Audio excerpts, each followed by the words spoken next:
Hello guys, this is Syed Muhammad Waqas. Today I'm gonna continue the last topic.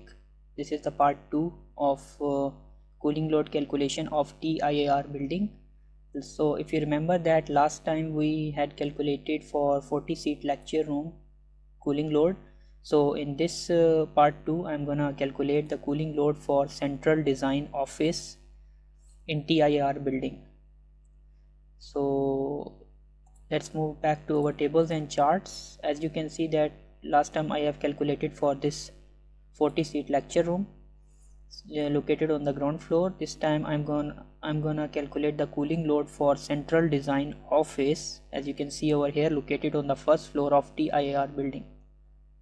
So if you remember that the outdoor and indoor design conditions from here, just to revise,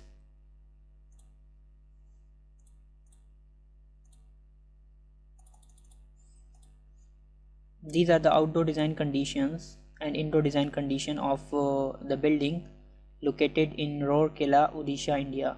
As you can see over here, I'm not gonna discuss this again. You can check in the part 1 for this thing, because otherwise video will gonna be much longer.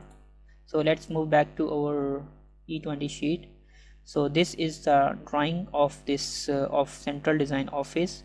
As you can see that we have a 3 sun facing wall, that is northeast, then northwest, and then southwest.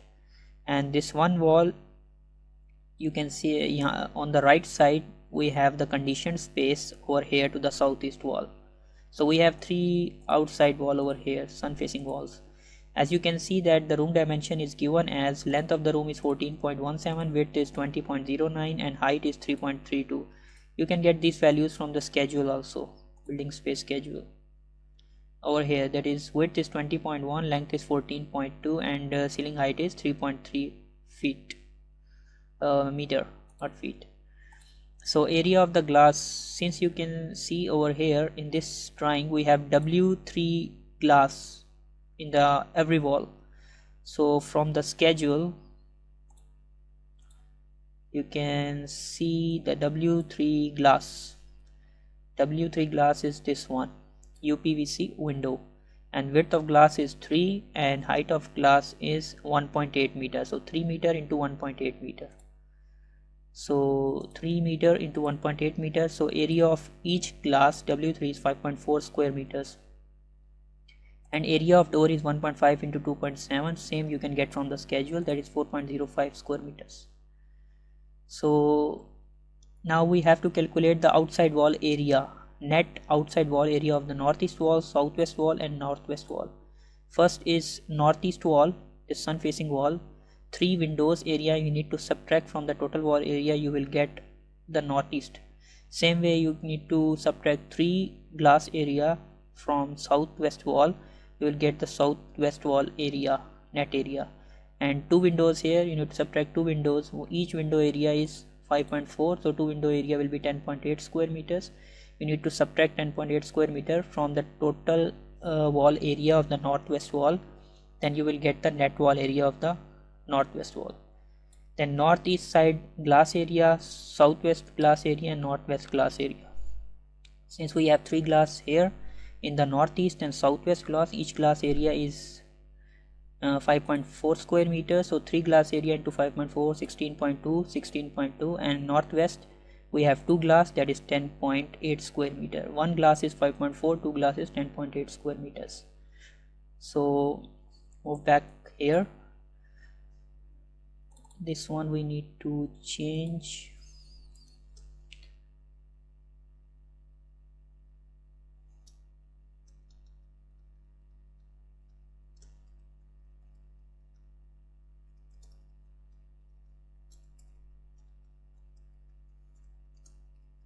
Central design office, Rourkela, Odisha, India.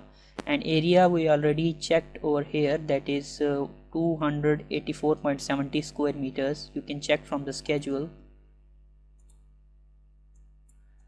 In the schedule you can see that this 284.70 square meters.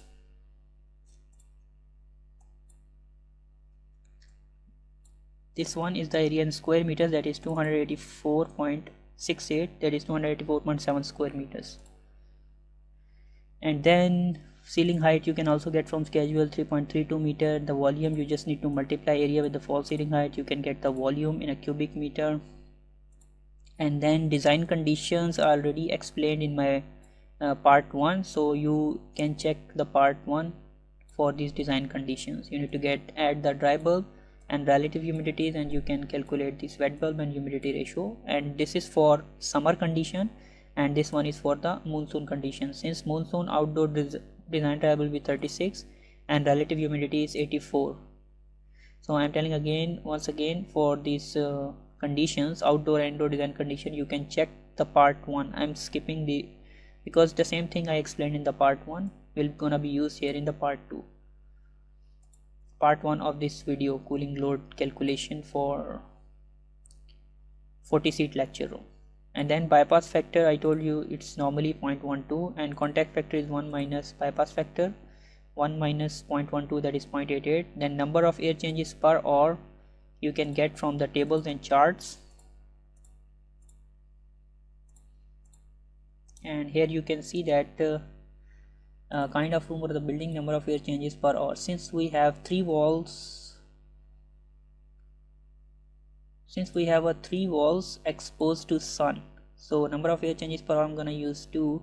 You can find a lot of tables in the ASHRAE. This is as per India standard, so every time you have to follow local codes of your area.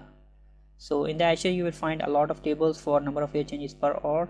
So here we're gonna use 2 air changes per hour because 3 walls exposed to sun, so 2. And then infiltration rate is calculated by the formula which I already explained in my part 1 video.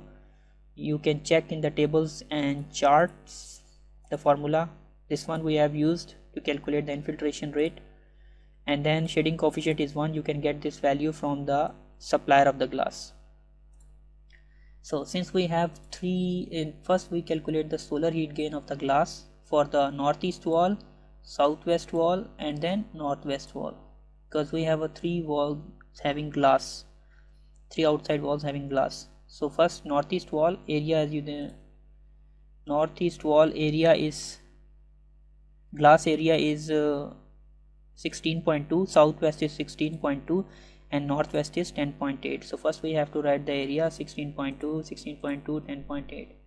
then we have to write the solar heat gain factor, SHGF maximum, for each glass exposed to the sun. So first we write for northeast wall. Go back to our chart. As you can see that this is the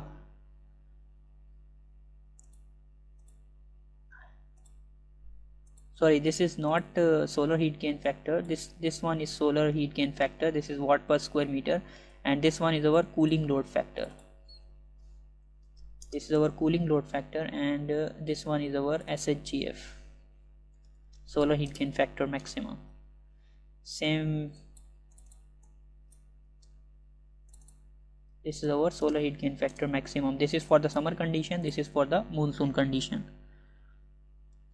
So first we get the solar heat gain factor. How did we get? 527 watt per square meters for northeast wall, summer condition. If you remember that in part 1 of my video I told you for summer the design month is May, and for monsoon design month is July. So we are going to see northeast wall for the month of May. We need to get solar heat gain factor from the table, northeast wall. So northeast wall, as you can see that this is 22 degree north latitude for northeast wall. This is the northeast wall. Summer we have design month is May, so 527 for May, and for July is the design month for monsoon. So 527 for summer and 520 watt per square meter for July. This is the solar heat gain factor value. So 527 for summer and 520 is for the monsoon, same value. And the second thing is cooling load factor. We need to check from the table. For northeast wall, this is the cooling load factor for the glass with indoor shading. Since the maximum or a peak time of the day occurs at between 2 to 3 p.m. so we're gonna take 3 p.m. over here, and we have a northeast wall, so cooling load factor at 3 p.m. is 0.22 for northeast wall, 0.22. So after that you just need to multiply this area with the cooling load factor with solar heat gain factor into shading coefficient, so then you will get the load over here for this northeast wall glass area, due to the glass, because this is a solar heat gain for the glass. Same way you have to calculate for monsoon condition. You just need to multiply all these values and you will get the monsoon load over here, this area, cooling load factor, and this solar heat gain factor, and then shading coefficient here. Same way you have to calculate for southwest wall and northwest wall. After that you just need to sum up these wall area, these glass areas. After that you have to sum up these loads for each glass, then you will get the total solar heat gain of the glass for summer as well as monsoon. Then you have to calculate the solar and transmission gain for the walls and the roof. So this one, as you can see that we have 3 walls exposed, this is the solar and transmission gain except for walls and roof. Then we calculate the northeast wall, then we calculate for southwest, and then northwest. So I'm gonna show for northwest, same way you can calculate for northeast and northwest. So you can see that I already calculate the outside wall areas, 50.46 square meter for northeast, southwest also same, northwest is 36.24. so all areas I have written over here. And then I'm gonna calculate for this one first. As you see, the U factor value is 1.07 for the outside wall. You can get these from the tables and charts already explained in my part 1 video. This one 1.07 for outside exposed walls. And then we have to calculate the temperature. This is the CLTD corrected value for southwest wall. So this also you have to get from table for summer as well as monsoon. So first we get for summer and then we get for monsoon for southwest wall. Move back to our tables and charts, CLTD. So first is southwest wall we calculate. Southwest wall, if you remember that this table I already explained in part 1 of my video, so you can check over there. I'm gonna skip this one, just tell you the value for summer as well as monsoon. Southwest wall, this formula is used to calculate the corrected CLTD. That is for May summer it's 24.8, for monsoon July it's 17.8 for southwest wall. So 24.8, 17.8. So 24.8 for summer and 17.8 for monsoon. The same way you can calculate for northeast wall and northwest wall by using the tables and charts. So how you calculate the load? You just need to multiply this area with the U factor with CLTD corrected. You can get the load for summer, you can get the load for monsoon. So total solar and transmission gain for walls and the roof will be the sum of all these loads for summer as well as monsoon. So transmission gain except walls and the roof. So now we have to calculate the transmission gain for the glass, partition, ceiling and the floor. So all glass used in this space, how much is the glass area? Total 1, 2, 3, 4, 5, 6, 7, 8. 8 glass we have used, each one has same dimension and each glass area is 5.4. so 8 glass area will be how much? 43.2 square meters. So 43.2 square meter we have used for the glass area. Since there is no partition wall here, we have a conditioned space over here, so there is no partition wall here in this space, so that's why area is 0 and there will be no load to the partition wall. and then ceiling area is same as our floor area. We already calculated, that is 284.7 square meter. Also this is the space located on the first floor, and we have a conditioned space below this floor. Ground floor, the space below this central design office is also conditioned. That's why there is no floor load over here. That's why we took the floor area 0, because the space below this central design office is also conditioned. So two things only will be participate in the load calculation, that is glass and the ceiling. So glass U value and ceiling U value you can get from the tables and charts, as I already explained in my part 1 video. And then this temperature difference will be delta T. I will explain again how did I get 20 for summer and 13 for monsoon. 20 for summer is calculated how? This is the outside dry bulb minus inside design temperature, that is 20 for summer, and monsoon outside is 36 and inside is 13, inside is 23, so difference is 13. And the humidity ratio, again outside minus inside, you will get this one, delta H for summer, and then monsoon outside humidity minus inside humidity ratio, you will get delta H for monsoon is this much. So this is how we get 20 degree here, delta T, and 13 for the monsoon. And for ceiling, I told you for ceiling it will be 5 degree less than this temperature. Outside minus inside minus 5 degree will be the ceiling temperature. Same, outside minus inside, that is 13 minus 5 degree less, that will be the monsoon temperature, delta T. So after that you just need to multiply this area with U into delta T for glass. Same for the ceiling, area U into delta T for the ceiling, and total transmission gain will be the sum of these values for summer and these values for the monsoon. So this is our total transmission gain for summer, and this is for monsoon. And then infiltration and bypassed air. Infiltration air we already calculated here, if you remember that this is we already calculated room volume into number of air changes per hour divided by 60, that is 32 cubic meter per minute. So infiltration air is 32 cubic meter per minute, and this is the formula which we have used to calculate the infiltration load.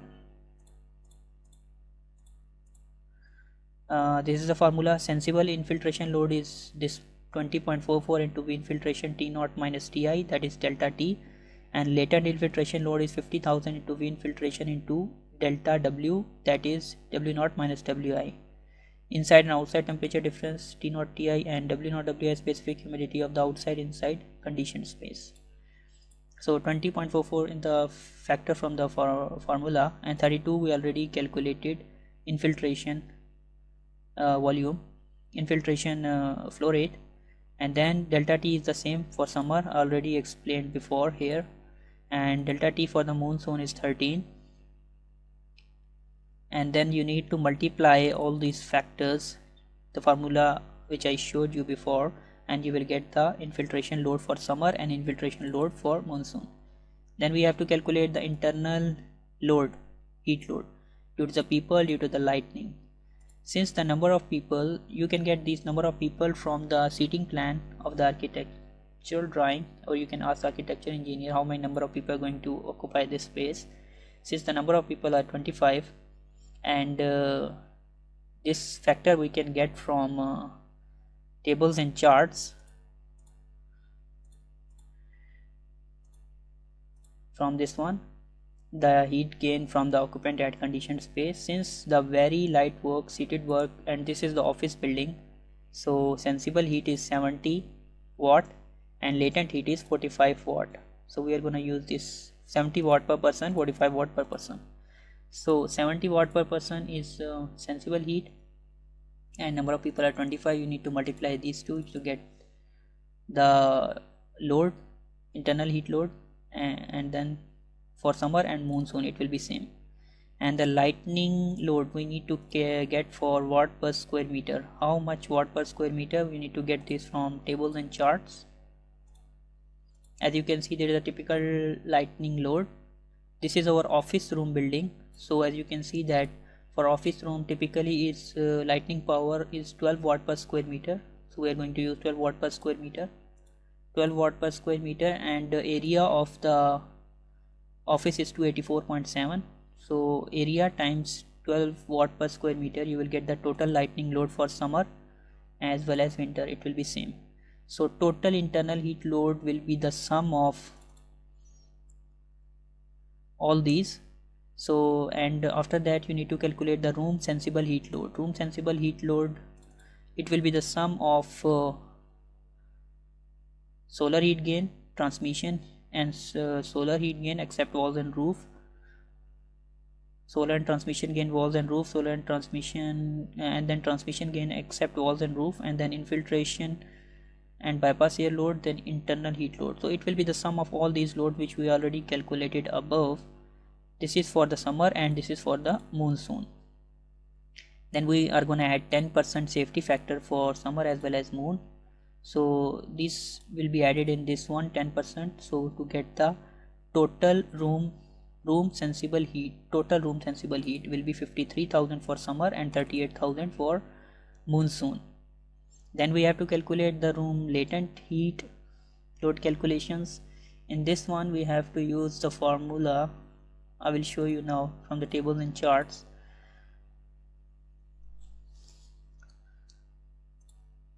Then we have to calculate the room latent heat due to the number of people and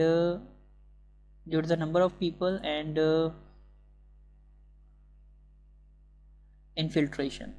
So due to infiltration, the latent heat will be, as this one we already calculated before, infiltration, that is 32 cubic meter per minute, and this is the factor which we have used.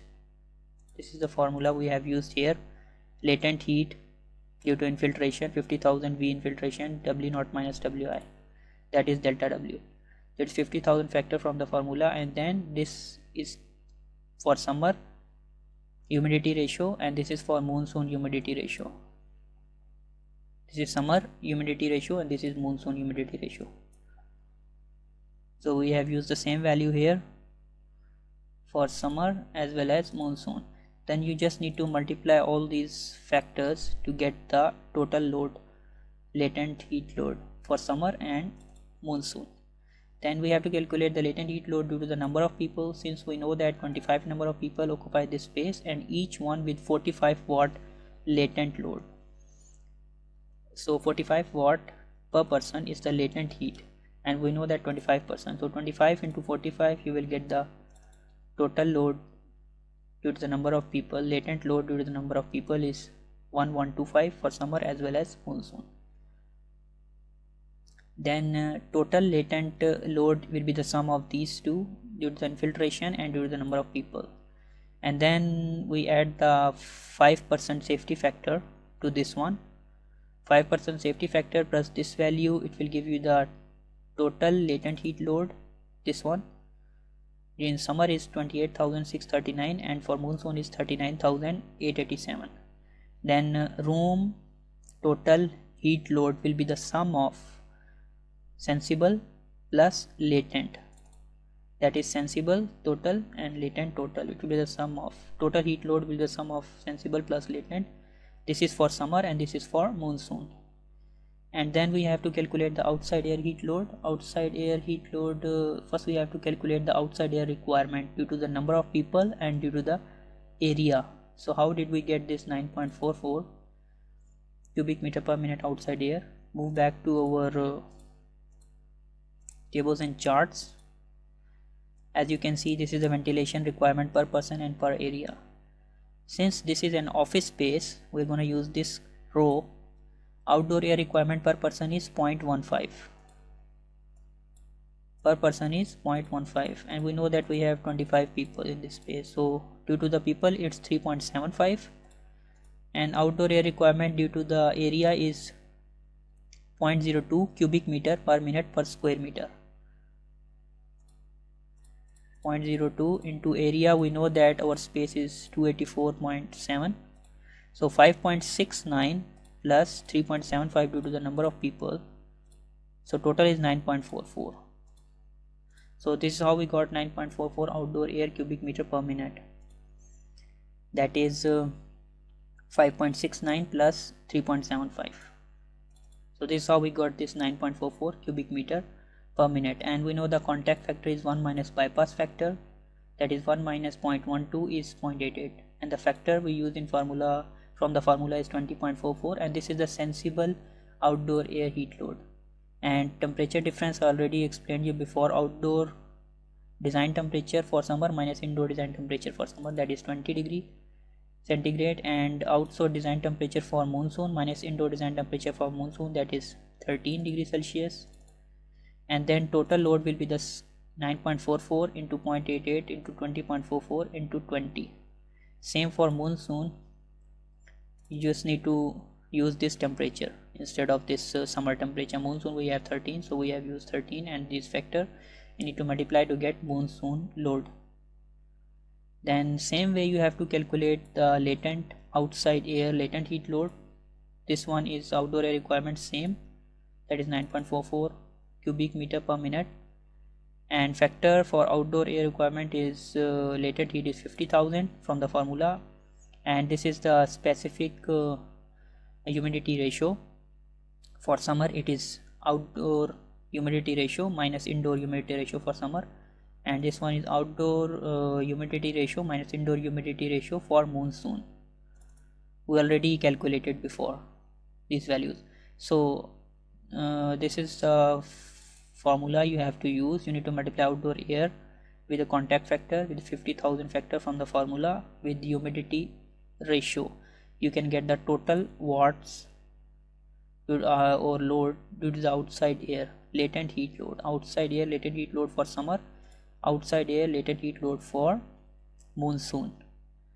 So total heat load will be the sum of room total heat load plus outdoor air sensible plus latent heat load. So this is the total heat load for summer conditions, and this is the total heat load for monsoon conditions. So 92,000 is for summer, 90,000 is for monsoon.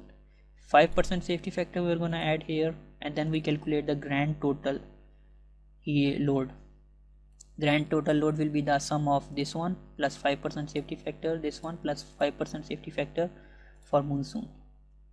And how we will get the tonnage of this system? Tonnage of system is equal to this total load divided by 3500. You will get the tonnage, that is 27.7 ton required for summer, and this load divided by 3500, that is 27.2 ton for monsoon. And sensible heat factor, how you will get sensible heat factor? Sensible heat factor is equal to room sensible heat divided by room total heat. Room sensible heat is this one, total heat is this one, so you get 0.65. and for summer, and same way you can get for monsoon. So now we check the selected ADP, that is apparatus dew point, from this table. As you can see that this 75, this is for different temperatures like 76 degree Fahrenheit, 75 degrees Fahrenheit and 72 degrees Fahrenheit. This is basically inside design dry bulb temperature. In our case, you know that we have inside design temperature is 23 degrees Celsius. So if you convert this into Fahrenheit, it will be around 74 degrees Fahrenheit. So we have the table here for 72 and 75.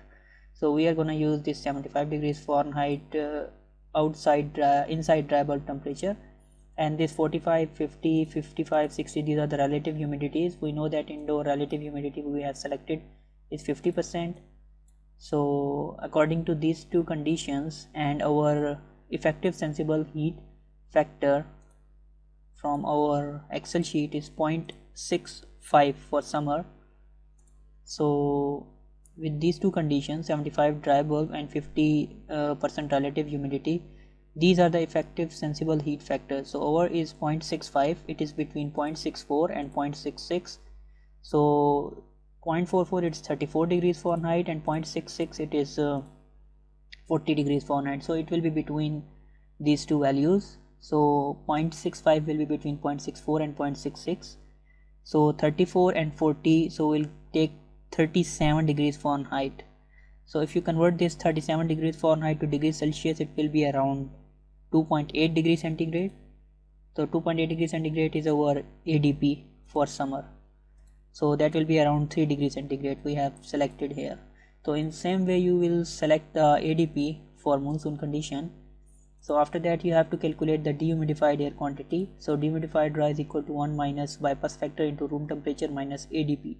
All of the things we know that bypass factor is 0.12, we already know that, and room temperature is 23 degrees Celsius and ADP is 3 degrees centigrade. So if you put all the values, you will get the dehumidified rise for summer is 17.6 and dehumidified rise for monsoon is 18.92. Then you have to calculate the dehumidified air, that is dehumidified air quantity for summer and for monsoon. So if you calculate the dehumidified air quantity, it will be by this formula, that is room sensible heat divided by 20.4 into dehumidified dry. Dehumidified dry you calculated above here for summer and monsoon. So room sensible heat we also know that we already calculated before. This is the room sensible heat. So after putting all the values in the formula, you will get 148 cubic meter per minute for summer and 101 for monsoon. And safety factor we will apply here for dehumidified air flow, that is 7 for summer and 5 for winter, 5 for monsoon. So 5% of this value will be 7 and 5% of this value 101 will be 5. So total dehumidified airflow rate will be the sum of 5% and this dehumidified air. It will be around 156 cubic meter per minute for summer and 106 cubic meter per minute for monsoon. So this is how you can calculate the dehumidified CFM, tonnage and total load of the central design office. So if you know the tonnage and dehumidified air quantity, that is in 156 cubic meter per minute, obviously this we are gonna select machine based on summer condition because it will fulfill the monsoon condition also, because this whichever is higher you need to select the machine according to that. So summer is higher compared to monsoon, so we'll select machine based on summer conditions. So if we know that the tonnage and the flow rate, and if we perform the static pressure calculations, so based on static pressure calculations, dehumidified air quantity and tonnage, we can select our machine. So this is how you can perform the cooling load calculation for central design office. So if you have got this process in your mind, you can calculate cooling load for any space in the building. So for more videos, keep watching my channel and don't forget to subscribe. Thank you. Bye bye.